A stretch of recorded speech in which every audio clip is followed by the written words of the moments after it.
Bienvenue en Corse, bienvenue à Calvi dans une ambiance mi-maritime, mi-ferroviaire. Ambiance maritime parce que vous le voyez derrière moi, nous sommes quasiment sur les quais du port de Calvi avec la baie, les bateaux, et puis derrière moi, la citadelle. Mais ambiance ferroviaire, et c'est un peu le charme de ce pays parce que à quelques dizaines de mètres du port, eh bien là, il y a la gare de Calvi, les quais de la gare, le terminus de la ligne Bastia-Calvi. Vous l'avez compris, ce numéro exceptionnel est consacré au chemin de fer corse. Alors, ça prête souvent à sourire quand on parle des chemins de fer corse. Ça évoque nos petits trains de campagne, des petits trains départementaux. Disons que les chemins de fer corse ont connu pas mal de mésaventures. Allez, ils ont même failli disparaître si ça avait été la volonté du peuple corse de le maintenir. Depuis 1983, ces chemins de fer sont gérés, exploités par la SNCF. Et cette fois-ci, il y a un très gros programme d'investissement pour moderniser, disons, ça va être la deuxième jeunesse des chemins de fer corse. Renouvellement des voies, nouveau matériel, on ira le voir tout à l'heure, et puis également nouveau système de gestion, de signalisation. Bref, on entre dans le 21e siècle, et vous allez voir, pour la première fois, l'ordinateur fait son apparition sur les chemins de fer corse. Tout un poème. Donc, un numéro consacré aux chemins de fer corse. Et quand on parle des chemins de fer corse, ce sont des paysages magnifiques qui sont traversés. Et peut-être la plus belle ligne des chemins de fer corse, outre celle qui est à l'intérieur, c'est celle qui longe la côte. On l'appelle, allez, le train des plages. Vous allez voir, il roule dans le sable à travers la Pinède. Et le train des plages, c'est la portion de la ligne qui va de Calvi jusqu'à l'île Rousse. Alors, en voiture, s'il vous plaît, et derrière la caméra, il y a Denise.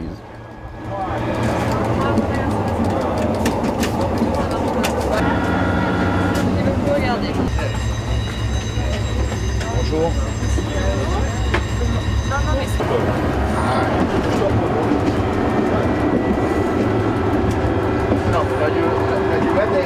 Tiens. Jouer le Pierre. Oui.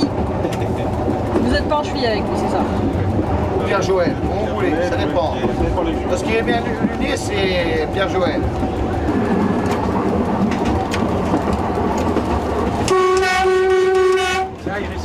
Il y a des agents sur l'avant.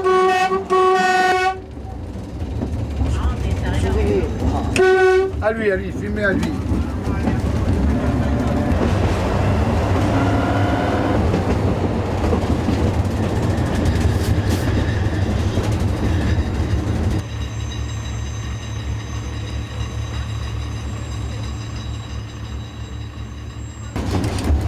Il faut le dire, on va plus vous...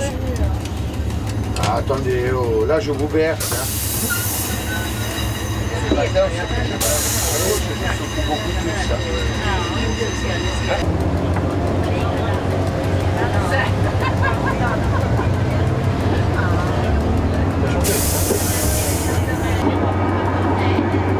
Ah, je regarde le sommet.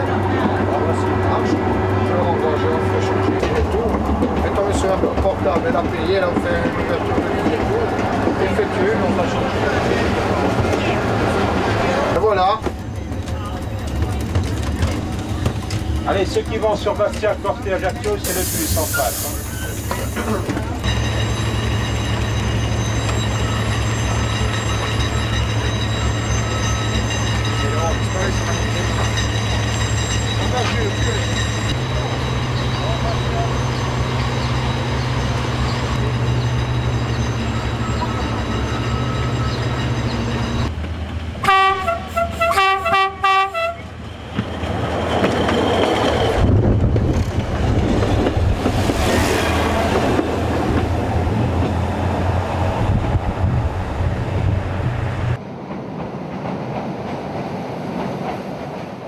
En Corse, on ne fait jamais les choses comme partout ailleurs. Tenez, en Corse, l'administration centrale, les PTT, l'éducation nationale, la police, la gendarmerie, l'administration, les impôts, se trouvent à l'ouest, à Ajaccio.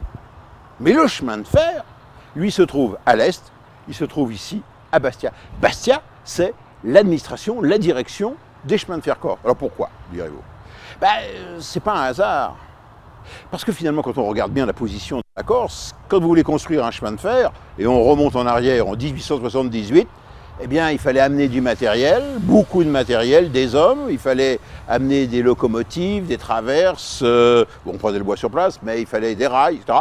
Il fallait des bateaux, et le port qui était face à Marseille et face à l'Italie, c'était Bastia. Donc voilà pourquoi on se retrouve ici, à Bastia, pour vous raconter l'histoire des chemins de fer corse. Alors c'est une histoire qui remonte à 1878. Vous me direz, 1878 c'est un peu tard dans l'histoire des chemins de fer. Mais oui, la première ligne de chemin de fer en Corse, je vous le rappelle, en France, pardon, c'est Saint-Étienne-Andrézieux. C'est 1828-1830. Et oui, la Corse a mis beaucoup de temps à s'intéresser aux chemins de fer. Et ce pour deux raisons essentielles. La première, une raison politique, c'est assez compliqué ici. Et puis la deuxième, une raison, je dirais, économique. Oui, quand on regarde l'île, on s'aperçoit qu'il faut... voilà, c'est un gros tas de cailloux. Il faut gravir des pentes, on monte, on descend. Il y a des ponts, des viaducs, des tunnels, des courbes, des contre-courbes, bref. Eh bien, on a fait un chemin de fer. Il était indispensable, c'est-à-dire qu'on passait de la mule au chemin de fer. Dans le déplacement, il n'y avait pas d'automobile, en 1878. Eh bien, on a fait un petit chemin de fer minimaliste, c'est-à-dire un petit chemin de fer métrique pour diminuer la taille des tunnels, des ponts, des viaducs et la taille du matériel. Mais qui dit chemin de fer minimaliste dit manque de moyens et malheureusement, les chemins de fer corse l'ont payé lourdement tout au long de leur carrière. Donc on revient, 1878, eh bien pendant 20 ans, on a fait ici un travail colossal. Et le réseau corse, finalement, il avait au début la forme d'un H. Point de départ, c'est toujours Bastia. Une ligne qui longeait, et un peu plus tard, qui longeait la mer et qui allait jusqu'à Porto Vecchio. La deuxième ligne, le grand axe en diagonale, qui est Bastia-Ajaccio, avec un embranchement à Ponte Deleccia vers la partie, disons, ouest de l'île, c'est-à-dire la Balagne, c'est-à-dire la ligne qui va jusqu'à Calvi, qui est peut-être pour moi la plus belle. Voilà donc la structure en H. Et puis, il y a eu la guerre, les bombardements, 43, des destructions qui font que, hélas, on a abandonné la ligne qui longe la Méditerranée à l'est, c'est-à-dire vers Ponto Vecchio, et il ne reste plus donc que deux lignes, Bastia, Ajaccio, et puis Bastia via Ponte Deleccia vers Calvi. Nous allons donc les parcourir. Mais au préalable, nous allons faire une petite escale. Nous allons prendre donc cet autorail, le Soulé, qui fait partie du paysage corse. Nous allons, vous allez voir, dès que l'on va quitter la gare de Bastia, on franchit un tunnel, on passe sur la ville, on est dans la banlieue, et pourquoi pas, on pourrait faire un véritable RER, d'ailleurs, c'est peut-être dans l'avenir des chemins de fer corse, et puis on va arriver à 22-25 km de là, dans une petite ville qui n'a pas grand intérêt, qui est le terminus banlieue, mais c'est là que se trouvent les ateliers. Et dans les ateliers, vous allez le voir, il y a de véritables merveilles.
Retour à Bastia, tête de réseau chemin de fer corse, mais pas dans le bâtiment voyageur, on ira tout à l'heure. Mais là, on est plutôt dans la partie technique, dans la partie l'atelier, la préparation des rames. Alors, juste un tout petit coup d'œil, vous avez là sous les yeux ce qui fait la force et la faiblesse des chemins de fer corse, c'est-à-dire le côté hétéroclite du matériel, parce que vous avez les antiques billards parmi les premiers autorails, 1937. Et puis là, regardez, je voudrais dire une production locale construite par les cheminots corses, espèce de locotracteur hétéroclite. Vous voyez, là, il y a une caisse assez amusante. Vous voyez la forme? Les hublots, ça vous rappelle quelque chose? Ben, on l'a baptisé le sous-marin. Et puis quand vous regardez la motorisation, vous voyez les bogies, ben c'est de la récupération avec des bogies des autorails billards. Tout ceci pour vous dire, et vous l'avez bien compris, que ce DVD est consacré au chemin de fer corse. Et puis surtout, à leur évolution. Donc dans ce DVD, un film et 4 bonus. Le film, chemin de fer corse, bien entendu. 4 bonus. Premier bonus, le matériel. Dans ce DVD, vous allez voir que les chemins de fer corse sont en pleine mutation. Et notamment avec la mise en service, l'apparition de nouveaux matériels. Alors là, c'est une véritable révolution. Quand vous voyez le sous-marin et que vous allez voir l'AMG 800, ben vous serez étonné. Autrement dit, ce sont AMG, ça veut dire A, autorail, M, métrique, puisque ce sont des voies métriques, et G comme grand confort. C'est tout autre chose. C'est confortable, c'est silencieux, il y a la climatisation, et c'est ultra puissant, puisqu'il y a 800 kW, autrement dit 1200 chevaux. Le deuxième bonus, allez, on va quitter la Corse, on va faire une petite escapade pour vous montrer ce que sont des chemins de fer métriques solidement exploité. Mais là, à la mode américaine, c'est le Durango. Autrement dit, un chemin de fer touristique qui a permis à une ville comme Durango, qui se trouve au pied des Rocheuses, de survivre. C'était un chemin de fer minier qui faisait Durango Silverstone dans la montagne. Silverstone, c'est-à-dire la mine d'argent. Une fois que la mine a été fermée, le train était mort. Une association l'a sauvé et en même temps a sauvé la ville de Durango. Et croyez-moi, ça grimpe dans la montagne. Ce sont des machines 140, mais c'est à pleine vapeur. Troisième bonus, le Cévenol. Et oui, en 1979, la SNCF a un peu innové et a mis en service un Paris-Marseille, mais passant par les Cévennes. Magnifique circuit touristique avec, à bord, ben, vous allez voir une ambiance, disons, allez, très dansante. Enfin, quatrième bonus, un homme, un métier. Vous savez qu'on aime les gens passionnés par le chemin de fer. D'ailleurs, de toute façon, quand on est en Corse et qu'on s'occupe des chemins de fer corse, on ne peut être soi-même que passionné. C'est difficile d'être directeur des chemins de fer corse. C'est pas facile, mais c'est passionnant parce que c'est un chemin de fer un peu hors du commun, qui, à l'image de l'île, déchiré, difficile, d'une beauté violente, avec des hommes et des femmes passionnés. Et je pense qu'il faut cette dose de passion, cette dose d'amour du train hors du commun. Cet amour du train l'a sauvé plusieurs fois d'une mort et on le ressuscite quelque part. Et voir ce train qui rend hommage à la beauté de l'île, c'est quand même assez extraordinaire. C'est difficile, mais c'est passionnant. Vous parlez d'un renouveau. Est-ce qu'on est à une étape actuellement d'un renouveau, d'un regain d'intérêt? Je veux dire, allez, vous l'avez sauvé de la mort, ce chemin de fer. Oui, enfin, pour être précis, la région Corse et l'ensemble des Corses qui l'ont sauvé plusieurs fois de la mort. Et aujourd'hui, au-delà de l'intérêt du train qui est manifeste partout en France, on a aujourd'hui quasiment un acte qui est plus qu'historique. Pour moi, il y a eu 2 moments historiques dans la vie du chemin de fer de la Corse. La construction et aujourd'hui, qui est la reconstruction. On va par exemple renouveler les 3/4 du réseau, des nouveaux engins, une vraie fièvre de croissance anime ce chemin de fer et c'est un moment véritablement historique. Comment vous voyez-vous l'avenir? Est-ce que ce chemin de fer va participer vraiment au développement économique de l'île par rapport aux routiers, ou est-ce qu'il va rester et devenir peut-être, et c'est pas péjoratif, mais vraiment qu'un petit train touristique?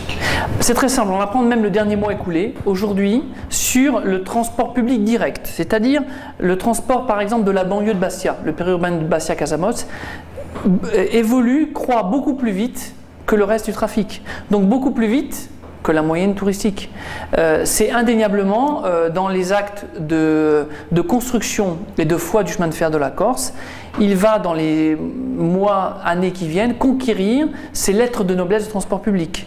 Donc évidemment, le chemin de fer, comme toute l'île, vit à son rythme, c'est-à-dire qu'on a 60% d'attractivité l'été.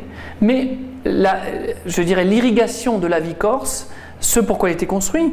N'oublions pas qu'il a été construit au plein cœur des montagnes, au plein cœur des villages. Il ne dessert pas les destinations touristiques. Et il va redevenir ce qu'il a été. Et aujourd'hui, le besoin de transport insulaire des Corses est presque notre obsession parce qu'il n'est pas du tout la réduction à un train touristique. Le nouveau matériel, c'est vraiment une révolution qui se passe. C'est vraiment avec le nouveau matériel que nous avons essayé, nous, on a l'impression que une page est en train de se tourner, on entre dans le 21e siècle. C'est-à-dire qu'enfin, vous n'avez plus être des bricoleurs, c'est dit gentiment, mais vous allez être vraiment des cheminots à part entière. Michel, je crois que vous faites plaisir quand vous dites ça parce que vous révélez une vérité, de dire enfin, on rentre dans le 21e siècle. Ça veut dire beaucoup de choses. On rentre dans le 21e siècle, c'est actuel. Enfin, ça illustre aussi tout ce que ce retard, ce rattrapage, quelque part, cette accélération de pas qui nous fait effectivement rentrer dans un standard de modernité, de service au client qui n'a jamais été le cas et qui a longtemps été oublié. Derrière la vitrine qui est le nouvel autorail, il y a aussi l'ensemble de la modernisation qui a été faite par la région Corse, la collectivité territoriale de Corse. C'était vraiment un acte de modernisation complet du chemin de fer. On aurait pu faire un peu de vitrine. Ce qui est fait, c'est vraiment la rénovation de la voie, la sécurisation du réseau, l'installation d'un système de gestion de circulation qui permet plus de sécurité, plus de gestion, des nouveaux ateliers pour entretenir le matériel, et enfin, je dirais, mais quelque part dans un grand ensemble, ce nouveau train. Et derrière tout ce programme, il faut vraiment voir ce renouveau total, cette nouvelle page comme vous l'avez évoqué. Et j'aimerais aussi qu'on puisse y voir le défi qui est lancé aux hommes du chemin de fer de la Corse, aux hommes et aux femmes, c'est-à-dire ce défi de compétences, de services. Il y a la technique, il y a des choses qu'on n'a jamais vues au hasard, un système central informatisé, c'est de nouvelles compétences. Une climatisation sur un train, ce sont de nouvelles compétences.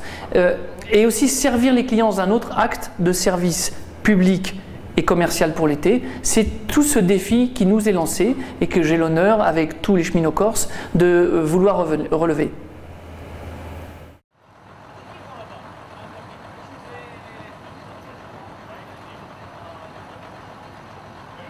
Ouais, c'est parce que je filme les gens qui sont en gros et avec... Là,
Casamova, on est à peu près à 22-25 km au sud de Bastia.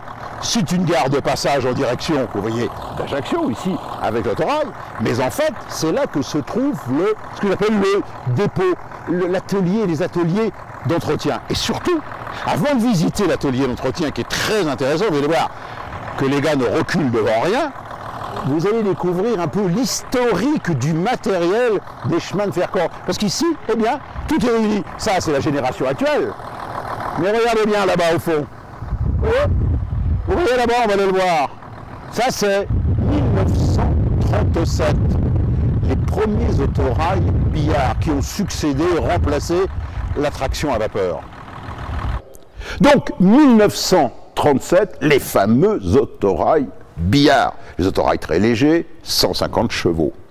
8 exemplaires qui peu à peu eh bien, ont pris le pas sur la traction à vapeur. Pourquoi? Parce que la traction à vapeur était la grande reine depuis le début des chemins de fer corse. Juste un petit détail, vous voyez, regardez, il a refait un off. En fait, plutôt, cet autorail billard a été transformé en remorque, mais pas n'importe quelle remorque, c'est ce qu'on appelle une remorque pilote. Autrement dit, poussée par un autorail, elle va devenir une voiture pilote, puisque ici, il va y avoir un poste de conduite. On fonctionne en quelque sorte, c'est ce qu'on appelle des rames réversibles, et ça évite eh bien, au conducteur d'être à côté du moteur avec le bruit et puis la chaleur quand le cagnard donne. Donc revenons un petit peu en arrière, au début des chemins de fer corse, c'est bien sûr le règne de la vapeur, on ne savait pas faire autre chose. Mais vous imaginez bien qu'avec des rampes de 30 pour 1000, des courbes, des contre-courbes de 100 mètres, parfois 50 mètres de rayon, les pauvres machines souffraient terriblement.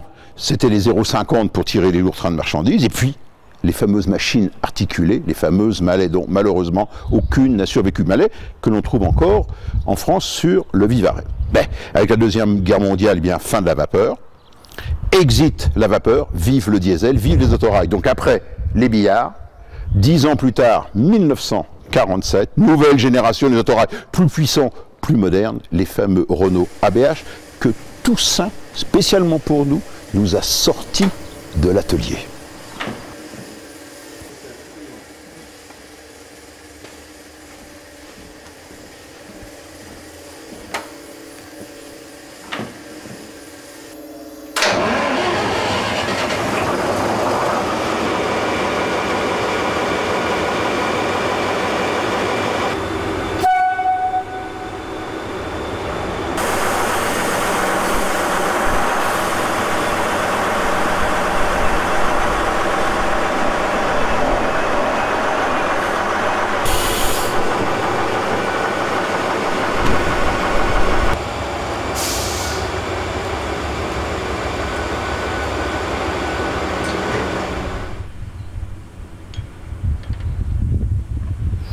Les ABH, c'est en quelque sorte le fameux VH de la régie Renault, mais version voie métrique, c'est-à-dire beaucoup plus léger. Finalement, des engins extrêmement puissants pour l'époque, et surtout très robustes. Des engins qui sont toujours en service, mais sur une petite portion du réseau, c'est ce qu'on appelle le train des plages, qui va de Calvi à l'Île-Rousse, que l'on verra à la fin de cette émission. Après, disons grosso modo, ça c'était 1947, donc vous voyez les VH de la régie Renault.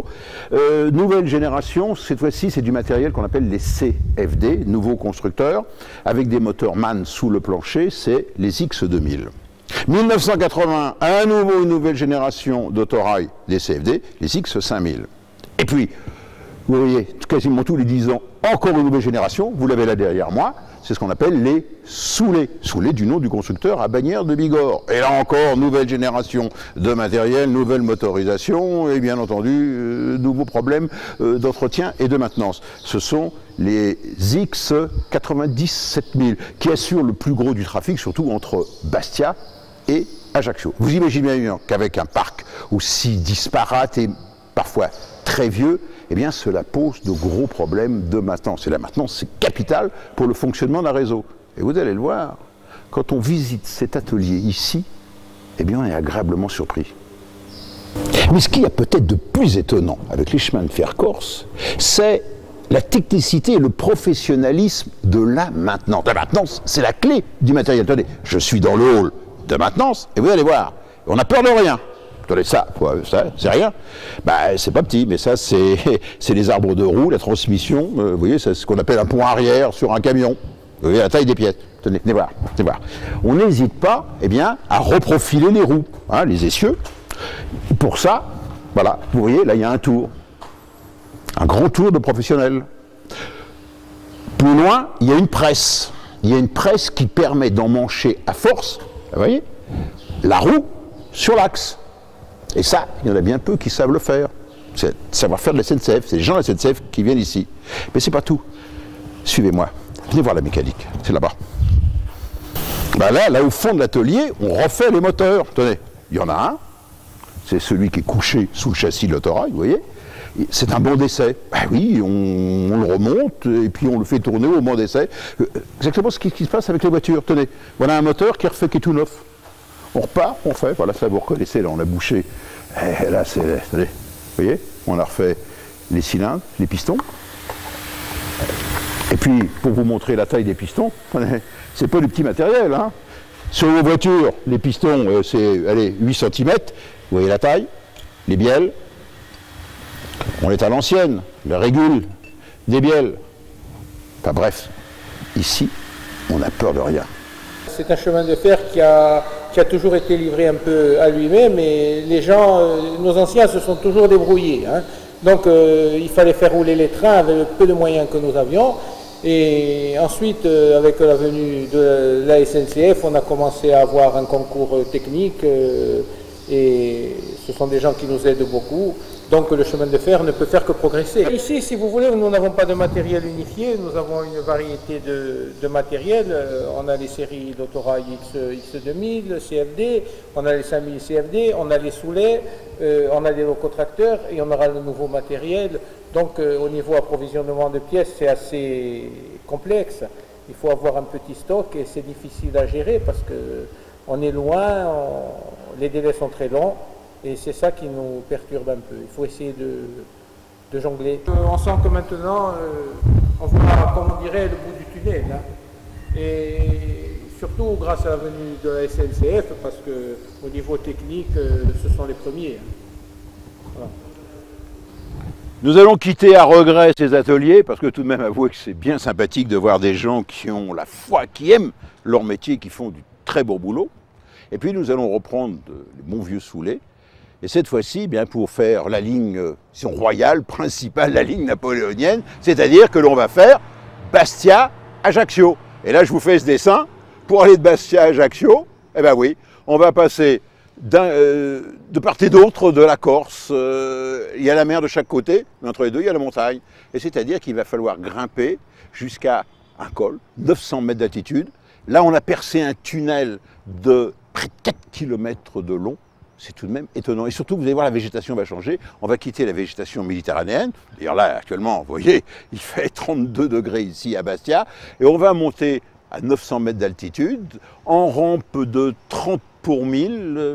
Là, les petits moteurs Peugeot vont donner toute leur puissance. Et puis après, on va dévaler sur Ajaccio. Et puis quand on va arriver au col, et bien là, ça va être les châtaigniers, on est dans un autre climat, dans quelque chose de plus agréable, de plus humide, où vous verrez, il y a beaucoup de touristes et surtout de randonneurs. Alors juste un petit détail, les images que vous allez voir sont celles de Nice de Lay. Et on a eu beaucoup de difficultés, il faut bien le reconnaître. En Corse, on ne fait pas les choses comme sur le continent. On est pourtant en France, paraît-il. Nous étions dans la cabine du TGV, nous avons eu le droit de tourner, vous avez pu voir les images. Hélas, quand on est en Corse, eh bien, on n'a pas le droit de tourner dans la cabine pour des raisons de sécurité.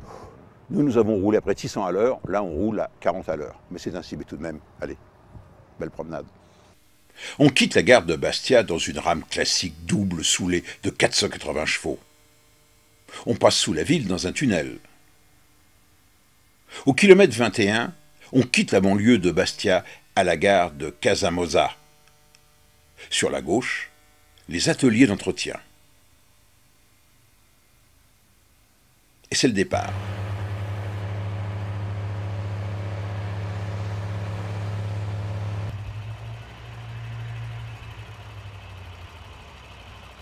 Un petit pont métallique, et la voie tourne le dos à la plaine et entre dans la vallée du Golo, où le rail va jouer à cache-cache avec le torrent à coups de viaduc.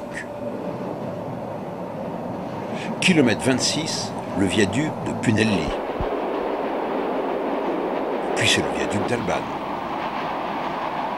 Enfin, le viaduc de Muzelli, avant l'arrivée à Ponte d'Eleccia. Ici, la voie forme un Y. Une branche va vers l'ouest, l'île Rousse, Calvi. Nous n'avons pas pu l'emprunter en raison d'importants travaux de renouvellement des voies. L'autre branche file vers le sud-ouest, en direction d'Ajaccio. Ponte d'Eleccia, c'est la gare de correspondance très animée, avec son buffet, et partout les vestiges de la traction à vapeur. Après un tracé en plaine parcouru à 70 km/h, un record pour la Soulée, et ce sont les premières rampes à 20 pour 1000 sur les contreforts du massif du Pontecine. La suite, ce ne sont que courbes contre courbes, défilés, tunnels, viaducs, comme celui de Montepolino, où la voie s'enroule littéralement autour d'un pic. À l'horizon, à flanc de montagne, perchés des villages dont le chemin de fer a été le seul lien avec la côte. Le tunnel de Sante Chinico de 500 mètres de long marque la descente vers Corte à 396 mètres d'altitude. Nous avons parcouru 73 km depuis Bastia. Hélas, la gare n'est pas à la hauteur de la cité dominée par sa magnifique citadelle. Et c'est reparti pour une escalade de 33 km qui va nous conduire au point culminant de la ligne à 906 mètres d'altitude. Que doit-on le plus admirer? Le paysage magnifique, sauvage, la végétation méditerranéenne, les massifs de calcaire découpés à la hache, ou le génie des hommes qui ont construit en seulement 3 années, à coups de pelles, de pioches, de baramines et de dynamite, et à dos de mulet, cette magnifique ligne de chemin de fer. Nous arrivons à Venaccio au kilomètre 85. Cette gare est située à mi-parcours entre Bastia et Ajaccio, et de fait, c'est là que s'effectue le croisement 4 fois par jour des rames montantes et descendantes, des rames parties à chaque bout de la ligne à la même heure. Comme quoi, c'est encore le chemin de fer de grand-papa. La voie est ensuite posée en corniche à flanc de montagne, ce qui a nécessité la construction d'une multitude de petits viaducs et de tunnels. Et là, les ingénieurs ont rivalisé d'ingéniosité. Le clou étant le viaduc de Vecchio, de 140 mètres de long, 94 mètres de haut, dû au génie de Eiffel. Et pour gagner de la hauteur, et ne pas dépasser les rampes de 30 pour 1000, on a fait effectuer à la voie des boucles, dont la plus célèbre est celle de Vivario, qui fait gagner 132 mètres en quelques kilomètres. À la gare de Vivario, d'un coup d'œil, on mesure les 2 branches de la boucle, séparées par ces 130 mètres. Encore 300 mètres de dénivelé à gravir, une dernière grande boucle, dominée par le Monte d'Oro à 2400 mètres d'altitude. La végétation change, devient plus alpestre. Et 20 minutes plus tard, c'est le point culminant de la ligne, le charmante petite gare de Visadvone à 906 mètres d'altitude. Une gare jouet que ne renierait pas Clive Lemming. Une gare avec son buffet, son épicerie, sa buvette. Et c'est surtout le point de départ des randonneurs. On a parcouru 106 km depuis Bastia.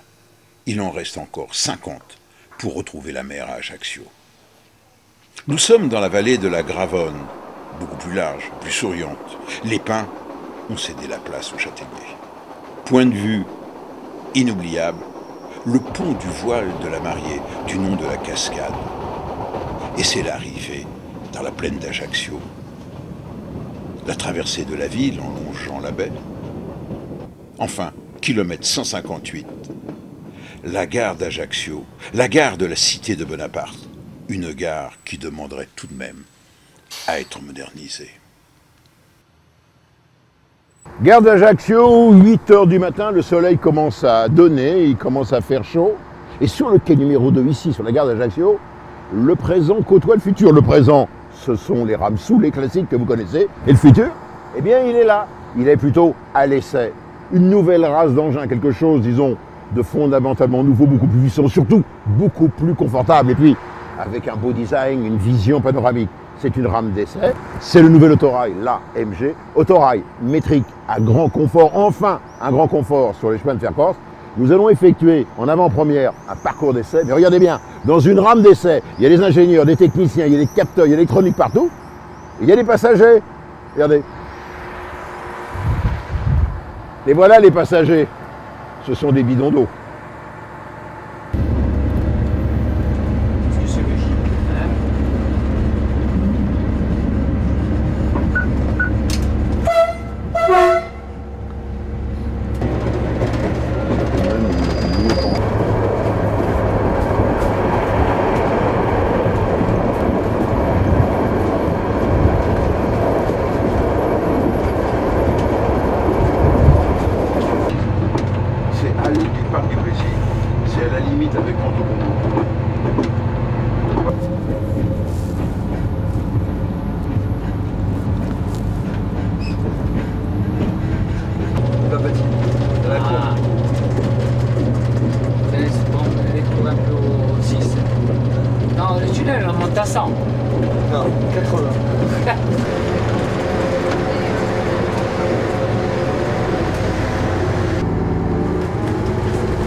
Combien de temps de cette période d'essai? Durant combien de temps?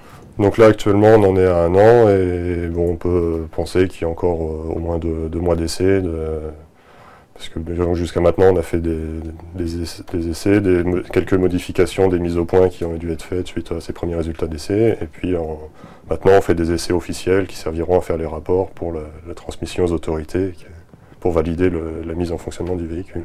Ce programme de modernisation qu'on a lancé, donc dans la partie la plus visible, c'est les nouveaux autorails, mais ce n'est que la partie émergée de l'iceberg.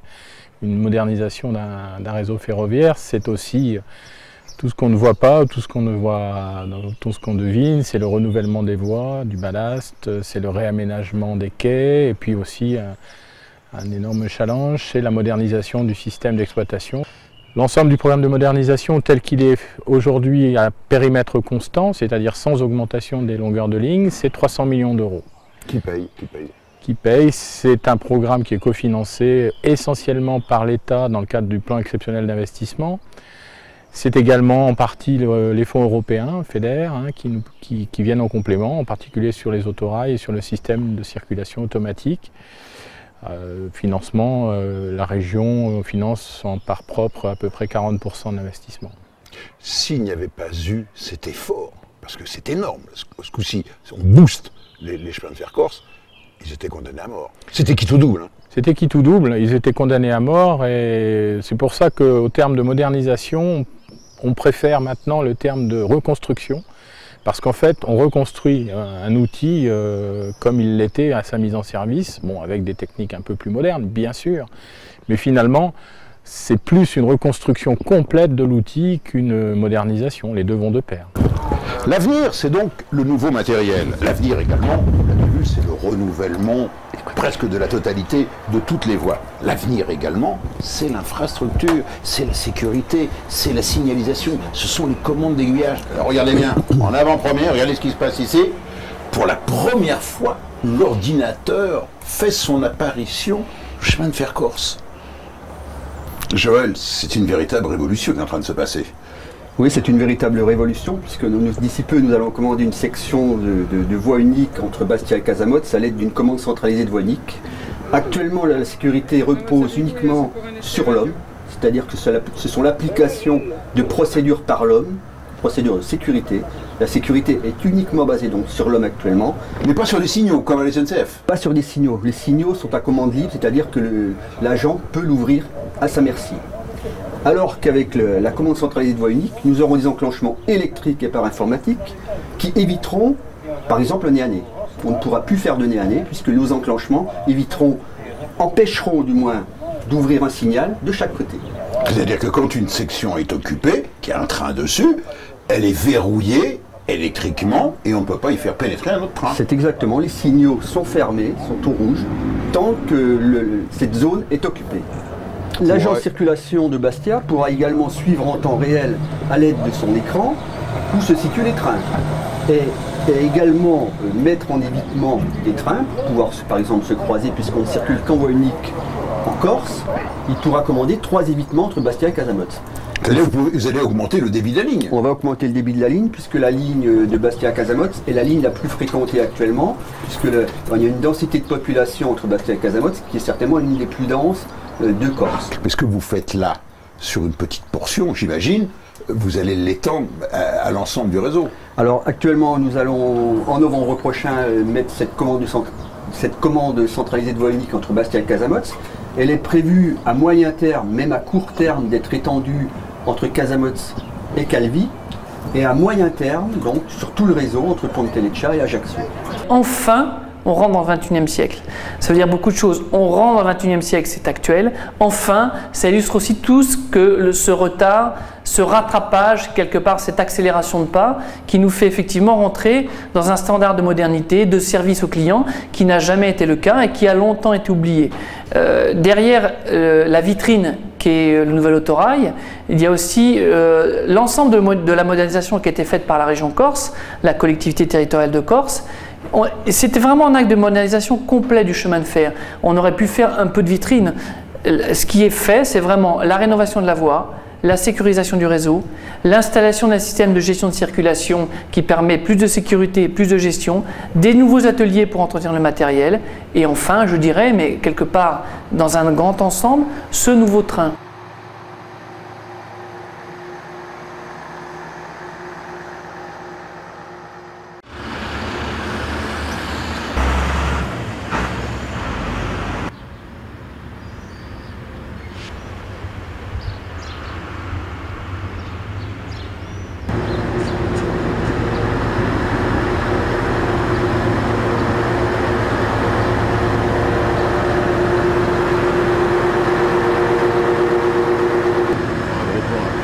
On va la faire, on va la décrire à la rame, on va la faire avec.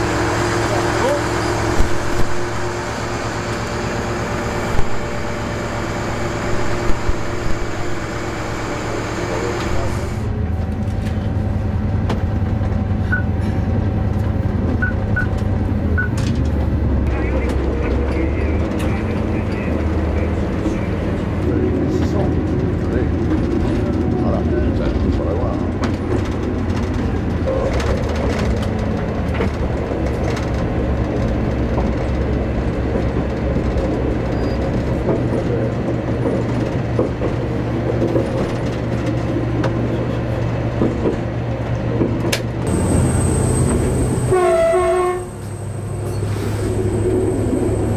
Pardon, c'est une cassette.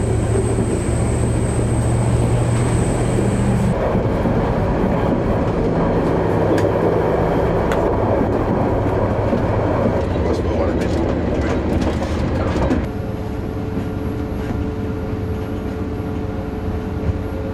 Depuis un an, cette rame d'essai donc fait sans arrêt des allers-retours entre Ajaccio et puis la montagne. Pourquoi? Parce qu'il faut tester, déboguer le matériel. C'est du matériel entièrement nouveau, vous l'avez bien compris. Alors une rame d'essai, ben, ça ressemble à ce que vous avez connu dans le TGV au moment du record du monde.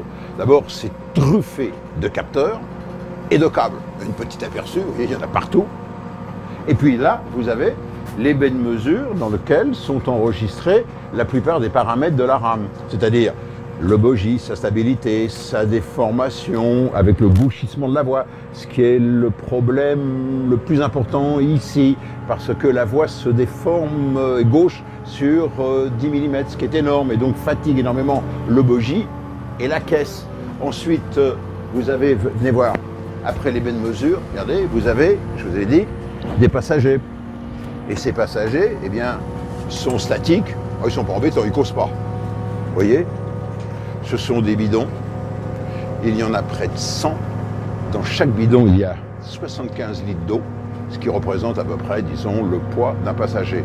Le tout étant bien entendu d'étudier les performances, et vous entendez là les moteurs, les performances de la rame en traction, mais également sa stabilité, parce qu'à partir du moment où vous mettez des passagers, vous changez la répartition des masses, donc les périodes d'oscillation de la caisse. Et Dieu sait si cette voie est très sinueuse. Un dernier détail, vous remarquez tout de suite par rapport aux anciennes rames, bah, c'est tout de même le confort, le design, des grandes baies, presque une vue panoramique, et puis une très forte motorisation.